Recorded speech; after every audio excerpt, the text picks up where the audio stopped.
Welcome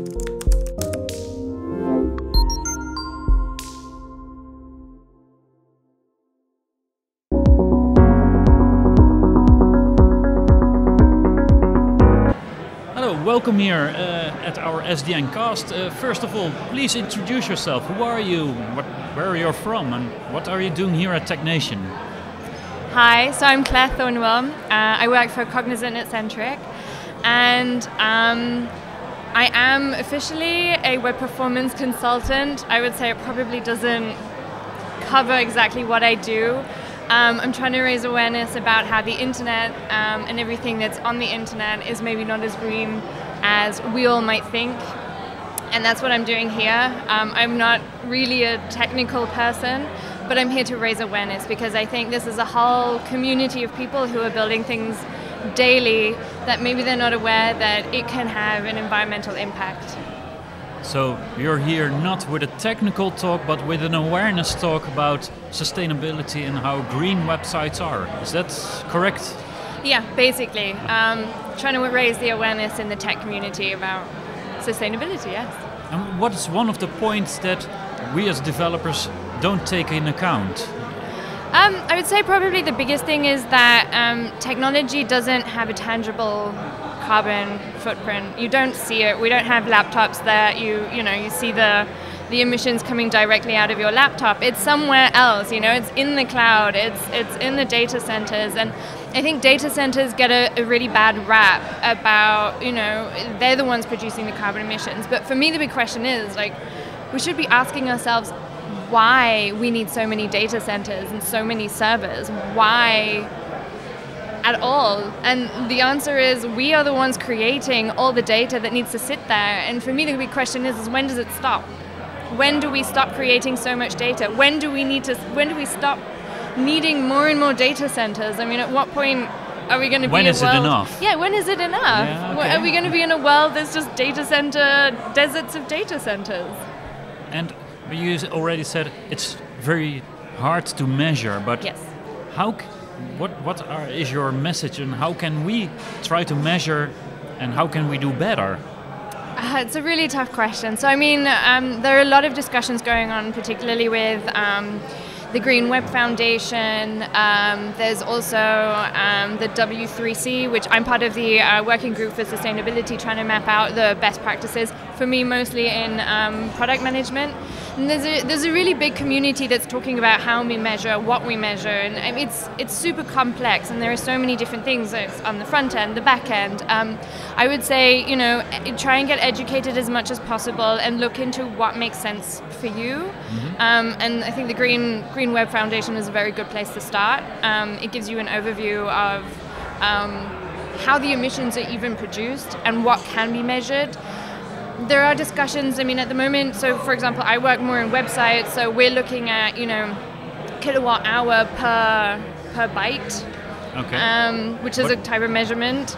But how do you measure that? Because you see just a website, I see pictures, I see text, but how do I know if a site is green or polluting? True. The first thing is, and I think it's the lowest hanging fruit, is are you on a green host? Are you hosting your website on a provider that is powered by green energy or renewable energy? It gets a bit more complex than that, because then we're starting to talk about how clean the energy grid is and what country, and it differs, so it's very complex as well. What we do in terms of websites, we measure via, how heavy is your web page. So, for example, the average web page is 2.2 megabytes. That's, you're looking at images, you're looking at videos, you're looking at text, doesn't really weigh much, no. But it's mostly all the assets, the scripts that you're using, JavaScript, does it need to be there? And I know a couple of developers who absolutely agree with you on that point. Yeah, this is the point. Very often things are, built in JavaScript when they really don't need to be. And it's a question of that. I think there's a lot of scripts that are there that don't need to be there. There's a lot of stuff that's sitting there that's not being used. One of the things that I did to prepare for my presentation today was I looked at 100 websites of businesses that are actually targeting climate the climate emergency. So anything between software to help you with carbon accounting to solar panels to software that helps you become more efficient. And what I found is that on one side, these companies are, targeting or trying to find solutions for the climate crisis, and then their websites are really heavy. I mean, the heaviest one I found was 36 megabytes on one page. This is one page, not a whole website. One single page. One single page. And so what I say is that very often companies are focusing on one thing, and they're neglecting another thing. And we should be looking at everything in a holistic manner. And not just, okay, I'm going to build a piece of software that helps you carbon account, but I'm going to build it really inefficiently. Yeah. And what is the takeaway you want to give the audience today? Is there something we can do starting tomorrow looking at our own websites, or? I think the biggest thing that I like to say is that very often the responsibility is placed on us as individuals. So whether I leave the room and switch the light off or switch the water off when I'm brushing my teeth. And I don't agree with this. Yes, we can all make a change and every little counts. But what we need to be doing is taking our environmental consciousness to work with us. We should be looking at what we do every day for 8 hours a day and figure out how can we be more sustainable in what we do at work. How can I take my environmental consciousness in life and my personal, my personal goals, how can I apply that to work? Because that has a bigger impact than one person. Yes, yeah. Exactly. We as a collective of people can make a much bigger difference when we all go to work together and make a difference in the businesses. Well,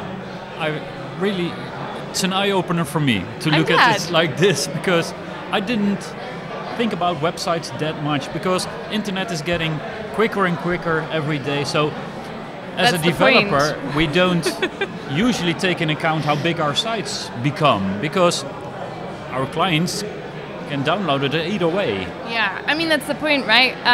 The internet is getting way more efficient, but the websites that we're building are in theory becoming way less efficient because we're dumping so much more stuff on it because we have the computing power. Yeah. And again, where do we stop? I think that's a great question to exit with, because where does it stop? I think we have to start, not stop. We have to start and start looking again with a different view. Yeah, and I think it's not about being radical. It's not about, saying, I'm going to be a vegan tomorrow, I'm going to stop flying anywhere, I'm never going to switch the water on ever again. It's not about being radical that way. I think it's more about whatever we do moving forward, we should be conscious of how we're doing it, and we should be purposeful about how we do it. Yep. And if we decide we have to do it this way, and we've consciously decided, then you're already more sustainable than you were yesterday. Wow. Thank you so much, and thank you for being here and enlightening us about this kind of topics. Thank you so much. Thank you for having me.